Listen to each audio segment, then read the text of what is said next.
Bonsoir Daniel, Bonsoir Raphaël. re-bienvenue au Brésil. Merci, merci, c'est toujours un plaisir. Après une chaude journée à Ah São ouf, Paulo, très chaude, une très petite chaude. semaine à Bento Gonçalves. C'est ça. Beaucoup plus frais, hein, beaucoup plus frais, mais bien agréable également. On a pu prendre pas mal de contacts, rencontrer beaucoup de monde et les sommeliers, la presse, des acheteurs. Voilà, c'était riche en rencontres, riche en culture aussi, parce qu'on a fait Mhm. quelques petites balades touristique pour connaître mieux la zone, son histoire, sa culture du vin, ses Mhm. pratiques viticoles. Voilà, c'était une Mhm. semaine où on a allié le commerce pur et aussi la culture du pays. C'est important de bien connaître son Voilà, public. cerner le type de consommation C'est ça, que c'est ça, les c'est ça. Brésiliens, on est face à plein de défis, Absolument, les absolument. changements Tout à climatiques, fait. cette évolution des modes de consommation. Tout à fait. Et il faut les comprendre pour pouvoir évoluer et rester dans la course. Mhm. C'est ça. Donc comment vois-tu Bordeaux dans sa globalité évoluer face à ces défis? Bah écoute, je pense que Bordeaux a pas mal de travail à faire. Mhm.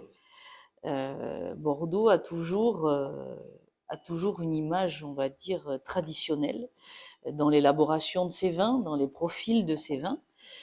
C'est très bien parce qu'il y aura toujours un public, on va dire, de connaisseurs et de gens qui apprécient ces vins, Mhm. souvent complexes, qui ont besoin Mhm.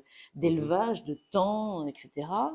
Mais aujourd'hui, l'appellation Bordeaux et le Bordelais en général ont besoin de faire face à des changements d'habitudes de consommation, à des changements également climatiques. Et donc, voilà. Et moi, ma mission ici au Brésil, c'est de vendre mes vins et de comprendre le public et de faire chez Mhm. moi les adaptations nécessaires pour percer sur le marché et être une cave, un Mhm. vignoble d'avant-garde et ben voilà, qui évolue avec son temps. Ok, très bien.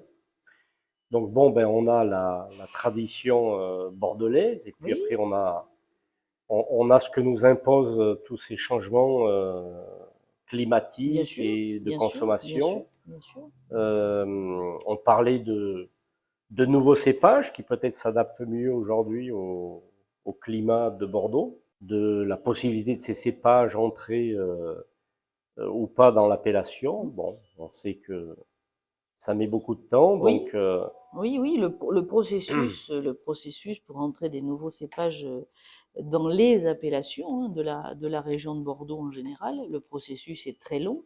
Il faut identifier ces cépages et ensuite il y a 10 ans on va dire, d'études de rendement, de mhm, profil de vin. Et à mon avis, ces 10 ans sont beaucoup trop longs mhm, parce qu'on est dans un monde qui bouge, on est dans un monde qui change. mhm, Et aujourd'hui, ben voilà, on aime les vins sur le fruit, faciles à boire, qui se boivent jeunes, avec voilà, des variétés qui doivent s'adapter à notre région. mhm. Et donc, bon, il faudrait que ce soit quand même beaucoup plus rapide, quoi. Rapide. Et quels sont ces nouveaux cépages donc qui te semblent offrir ce profil de vin goulayant, frais que le consommateur moderne attend aujourd'hui?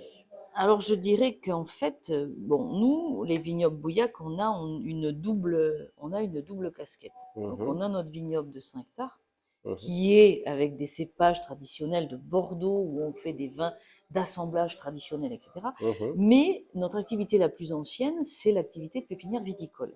mhm, Donc, nous produisons des plants de vigne pour la viticulture nationale, mais mhm, aussi internationale.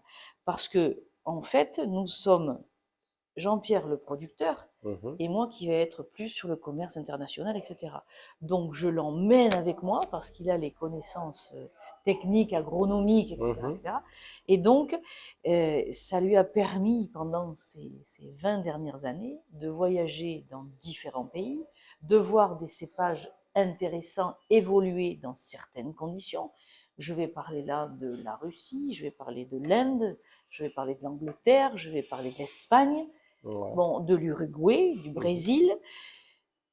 Tout ça nous confère une expérience. Et aujourd'hui, on voit des cépages, on connaît nos conditions, et je dirais on est quand même, pour nous, c'est assez facile, entre guillemets, Mhm. de, de réfléchir au cépage pour demain, quoi. Ok. Au cépage pour demain, qui doit être un demain quand même assez rapide. Mhm. Voilà. Et donc aujourd'hui, nous, sur l'exploitation, nous sommes en train de planter de la touriga nationale, du saperail, du marcelan, Mhm. des cépages qui ne sont absolument pas du tout Mhm. dans notre appellation. Très bien. Mais on voit l'évolution de la consommation, on voit que les vins de cépage sont Mhm. de plus en plus demandés, Mhm. mais on tente le challenge. Bien sûr.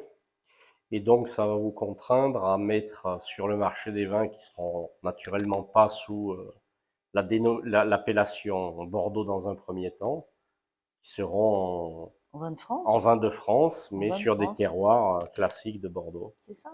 Et en tant que pépiniériste, on connaît Mhm. absolument parfaitement l'adaptabilité Mhm. déjà sol, porte-greffe, variété.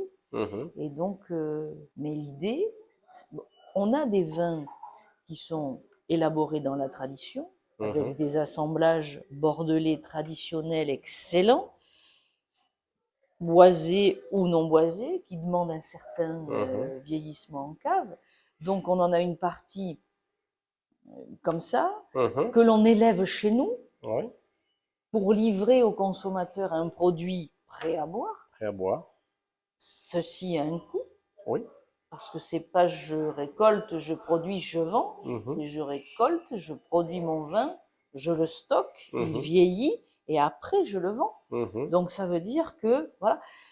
Et ensuite, eh bien, on va accéder à d'autres marchés de par cette diversité, cette originalité qui est Mhm. nécessaire. Il faut absolument pas dire Mhm. aujourd'hui Bordeaux c'est fini. Mhm. Non, c'est pas fini. Le profil bordelais classique demeure. Il y a une demande pour ça, Ok. mais il faut, à mon sens, que le viticulteur bordelais sache également faire des vins avec des profils différents, des vins qui soient plus faciles à boire, plus Mhm. accessibles en termes de prix, etc., etc. Mhm. Et voilà, et c'est ce qu'on essaie de faire. Et des cépages qui s'adapteront Et également des mieux aux bien nouvelles sûr, conditions climatiques. bien sûr, Ok. bien sûr, bien sûr.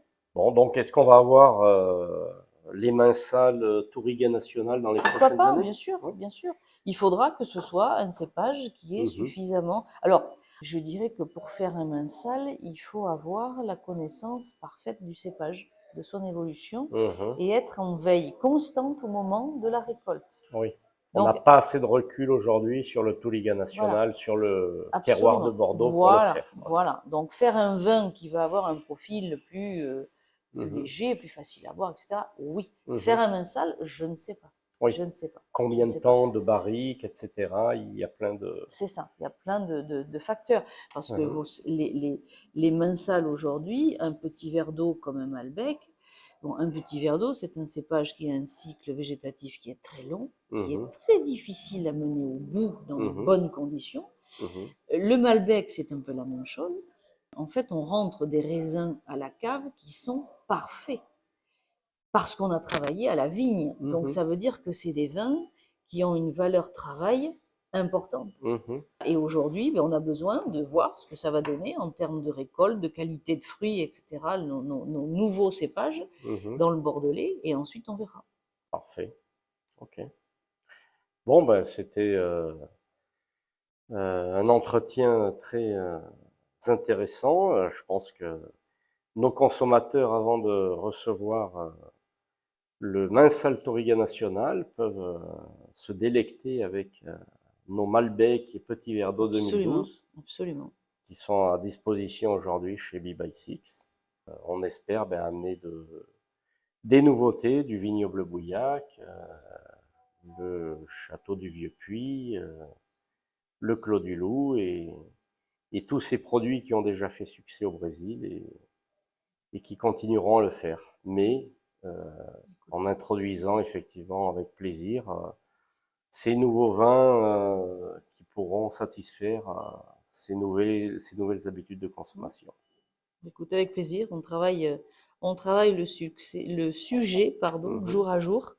Et, euh, et voilà, parce que bon, ben la finalité pour un vin, c'est qu'il soit bu et apprécié et qu'on arrive à communiquer notre passion, notre savoir-faire. Et voilà, le vin, c'est la convivialité, mhm, c'est le partage, l'amitié, la joie. Et voilà, on a ça dans le cœur. Et quoi de mieux pour un viticulteur de le partager avec ses consommateurs finaux et de mhm. trouver des ambassadeurs comme Viva Six C'est pour les ça. mettre en valeur.